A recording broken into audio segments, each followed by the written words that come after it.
Velkommen til denne tekniske guide om HP15-SE1018ns. Vi er Kelatos Informática, specialister i teknisk reparation. Vi henter din enhed hjemme hos dig, udfører en gratis diagnose og sender dig et tilbud, før vi reparerer. Ingen opkald, ingen ture. Vi holder til på Calle Joaquin Maria Lopez, 26, Madrid. Bekvemt, gennemsigtigt og professionelt. Link i beskronerivelsen. Hvis din HP15-SE1018ns skærm ikke reagerer og ikke tænder, kan det skyldes en defekt skærm eller en løs forbindelse.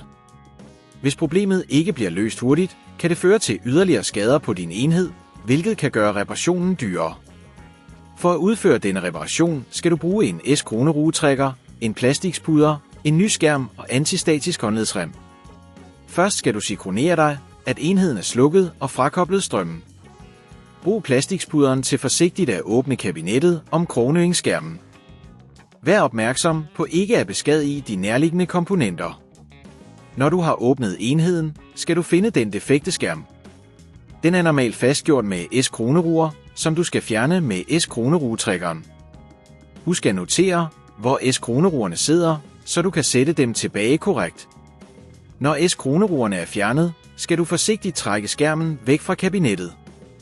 Vær opmærksom på eventuelle kabler, der er tilsluttet skærmen, og sørg for at frakoble dem forsigtigt.